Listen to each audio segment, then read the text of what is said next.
Welcome to Ask SQL Family podcast. This is episode number 12, and our guest today is Rob Sewell.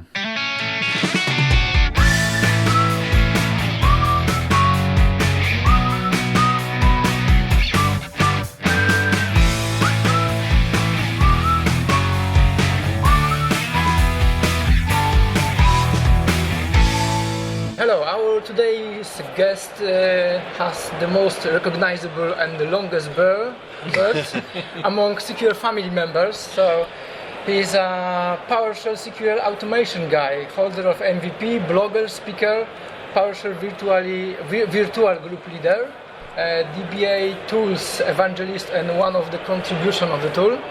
And probably it's only a tip of the iceberg. Yeah, probably I forgot about a lot of things. There's plenty of things. There are plenty of things. Yeah. So, ladies and gentlemen, our guest is Rob Sewell. Nice to meet you. Hello. Nice to meet Hello, you, Rob. And so that everybody knows that the background noise is because we're sat in the SQLBits conference. Yeah, absolutely. Yeah. 10 years. 10 years. Yeah, SQLBits, exactly. 10 years. Very round number. No, sorry, the round number is 16. So it was 2 years ago. That was the wrong number. Yeah, so Rob, thank you for accepting my invitation Nice, for this podcast. And the first question is, where do you live? I live in the southwest of the UK. In the middle of nowhere, in a tiny little hamlet. I live next door to my dad on one side and my step-gran on the other side. It's a Yeah, beautiful sometimes place. I saw some Away pictures. from the world. Yeah. Are you happy to traveling a lot from there, you know? What do you think? Yeah, probably I know the answer.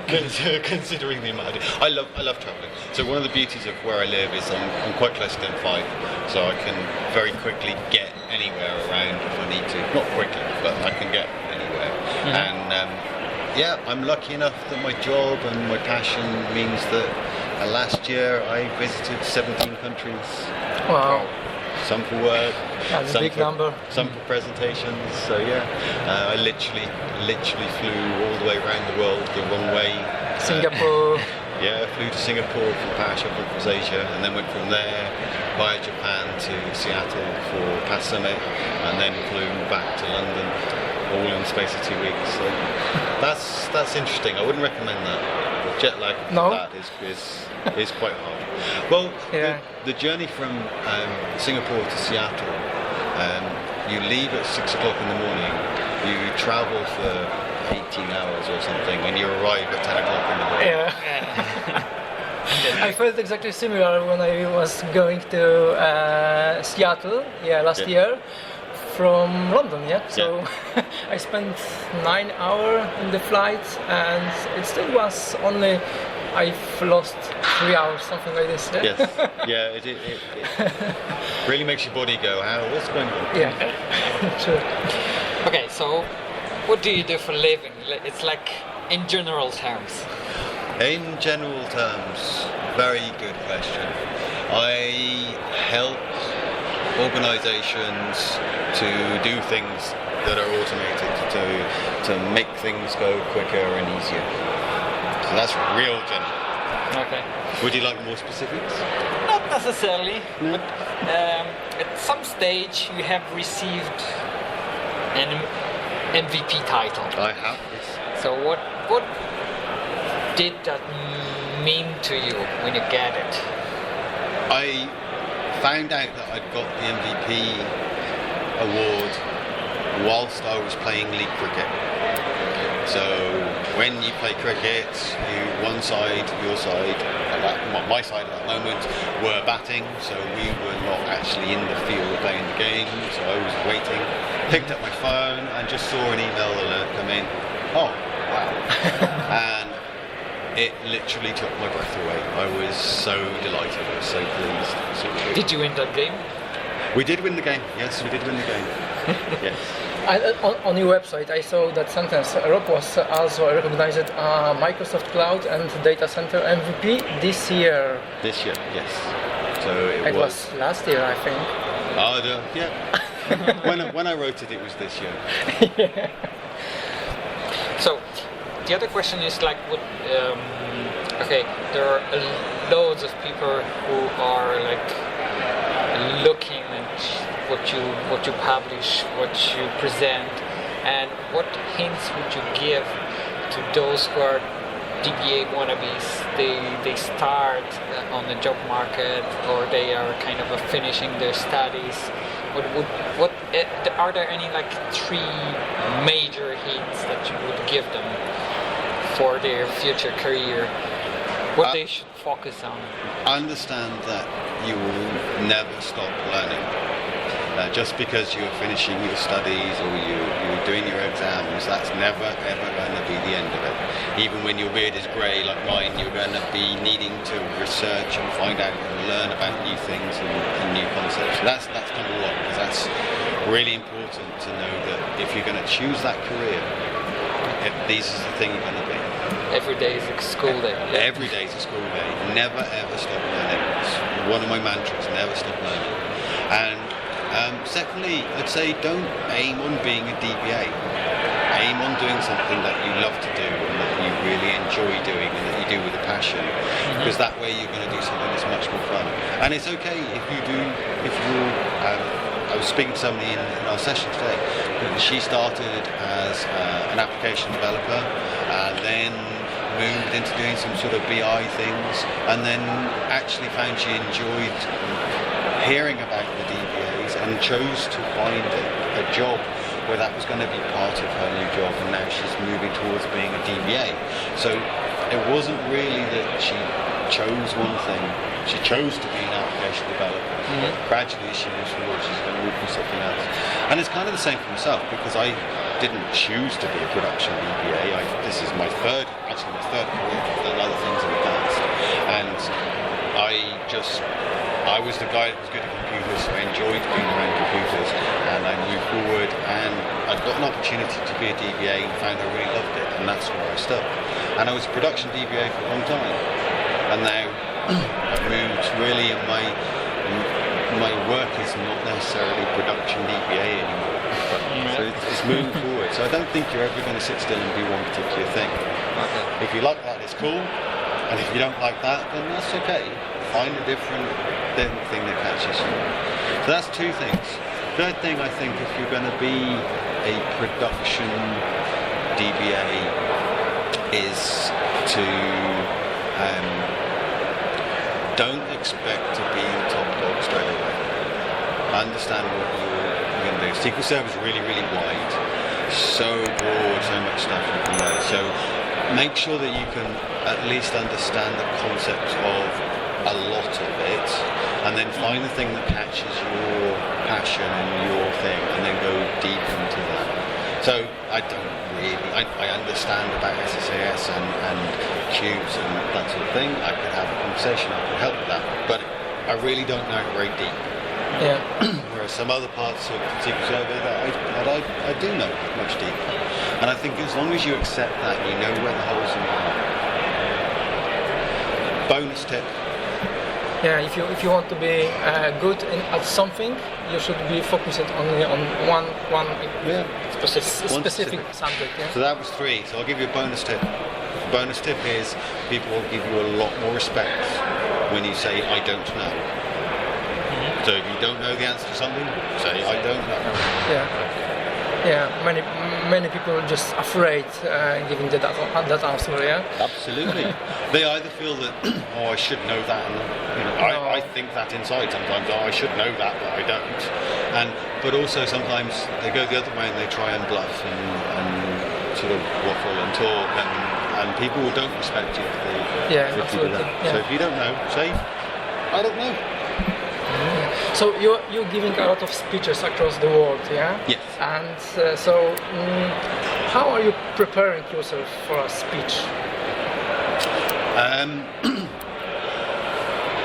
So it goes back a long way, back to the beginning. So generally, what happens with me is I will find a thing, whatever that thing particularly is at that moment in time, and I'll normally write some blog posts about it as I go through solving a problem or working out what's going on. And then those blog posts come in and I think, you know what, actually this could make a nice presentation. So then I start giving some presentation thoughts in my head, and I start making sure I've got some demos about what's going on. And then I might build some slides and get an abstract together and send the abstract off to people. And then if I'm lucky enough to get selected, then I will go back to my demos and go through, make sure everything works as I expected. I will write tests to make sure my presentation is going to work as I expect it to do, because I blog about it, I do it because it works for me really, really well. And then I'll build my slide deck, and then I will practice. And practice. And I'll practice. And then I'll practice. And I'll practice speaking out loud. My dog, my wife, my cat, the horse, they've all heard these presentations as I've gone through them. And I'll sit They through. must. I just go through and go through and go through and go through. And you're practicing to get used to the sound of your own voice, to make sure that you can comfortably say what's going on. You practice without having the slides so that you can just keep on talking. And you practice also so that you've got a good understanding of how the talk's going to go, what the timings need to be. And no matter how much you practice the timings are never going to be right. And once you have done some presentations and you've spent some time doing it, you'll be able to learn how you can vary Manage those timings, manage it, speed up or slow down or whatever. But you're only going to do that if you can practice and it's really, really comfortable. Yeah.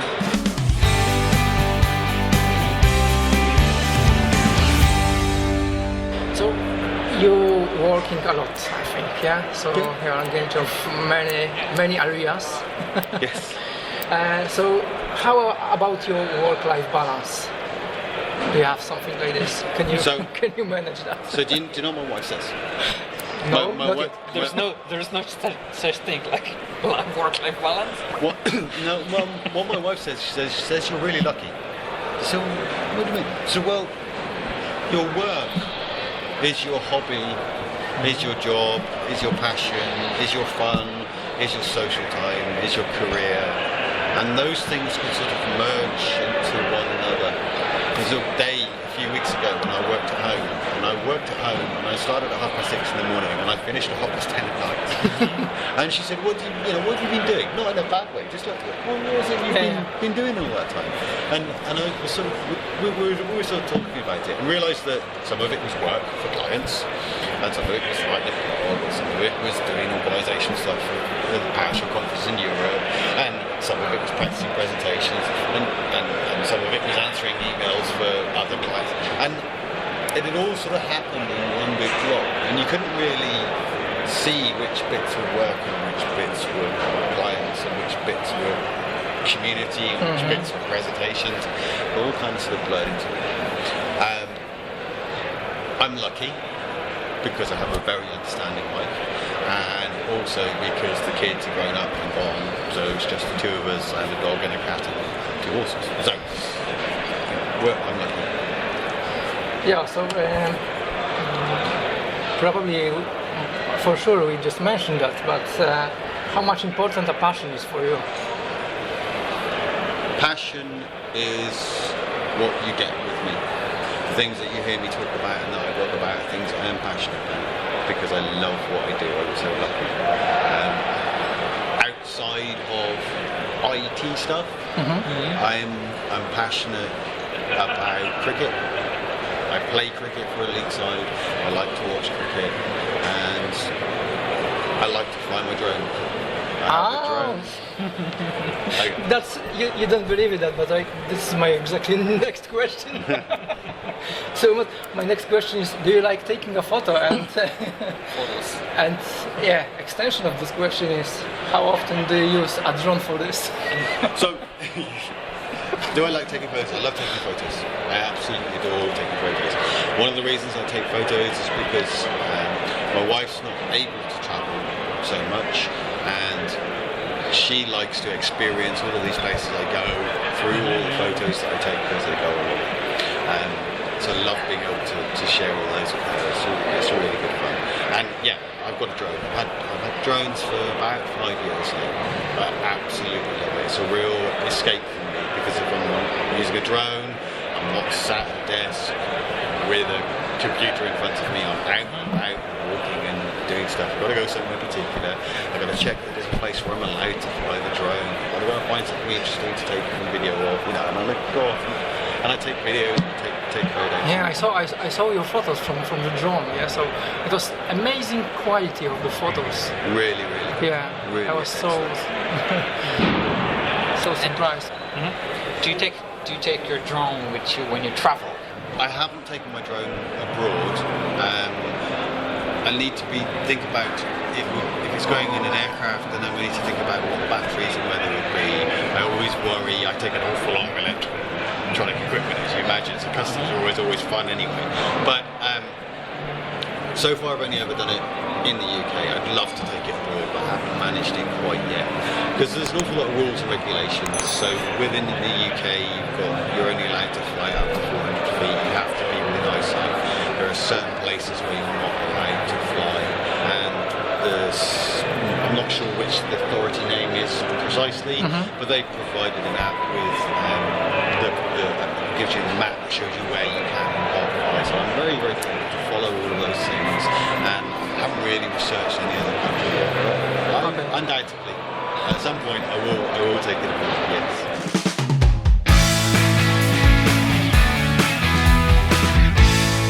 What kind of role do you play in SQLBits conference apart of being a speaker? Because you have finished 2 full days pre-confs, and another 2 regular sessions are ahead of you. So, but also you are very deeply engaged in the organization of SQLBits.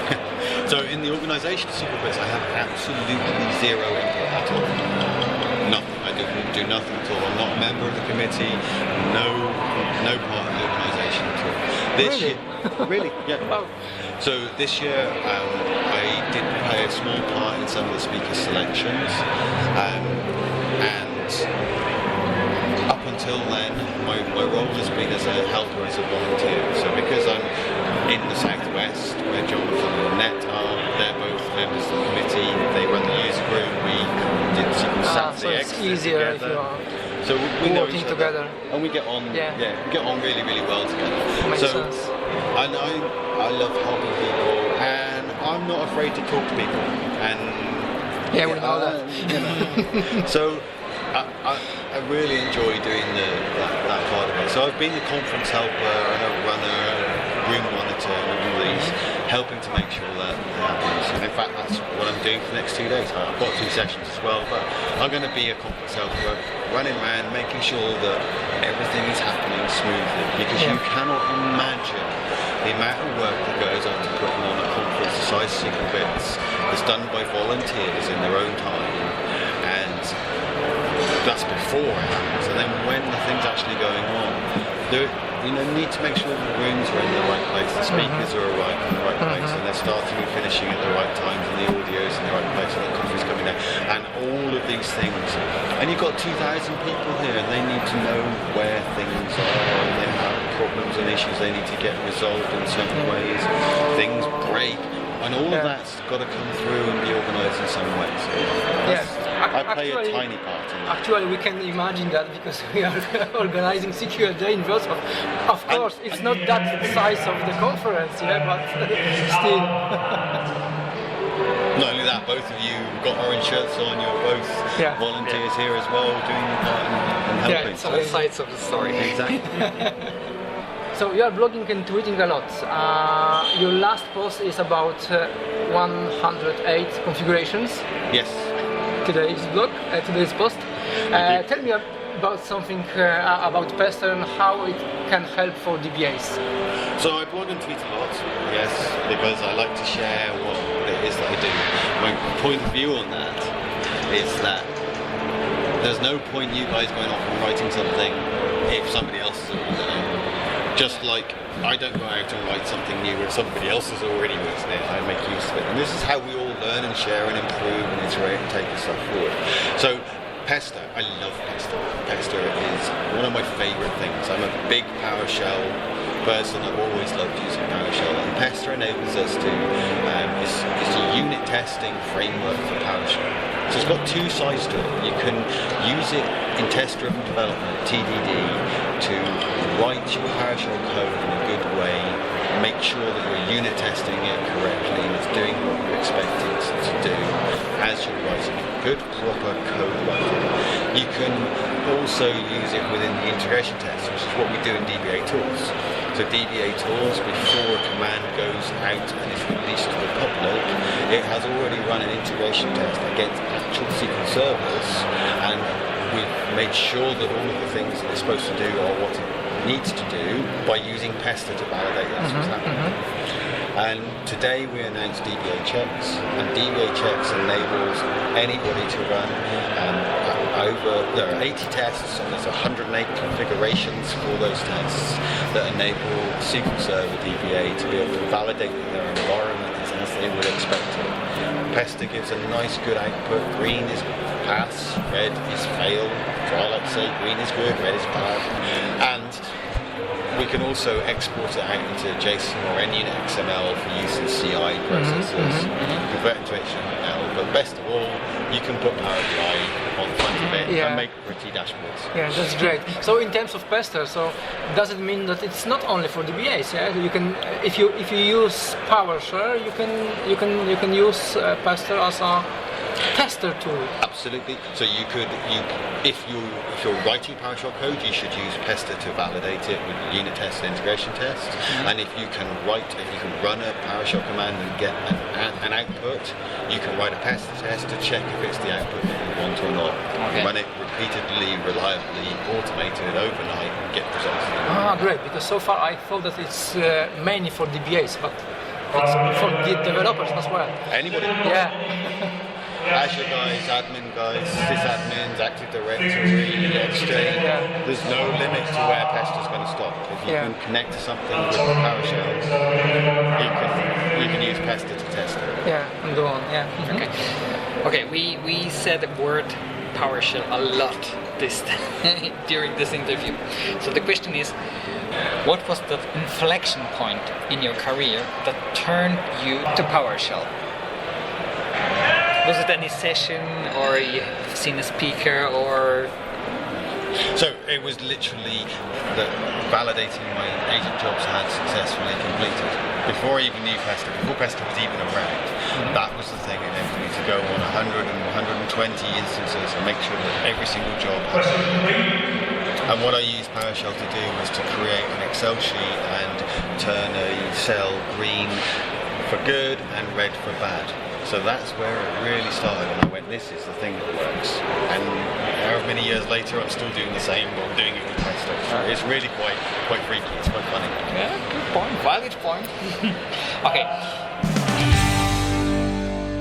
What source code control environment do you recommend for continuous delivery of databases? GitHub. GitHub. Or Git. Git is the source control that you should use. Okay. Why do you prefer Git? Any reason? What is your other option? Team services. TFS. TFS, PSDayUK, they all work. I just like using Git. Okay. So, what do you think about the role of advanced analytics in the role of DBA?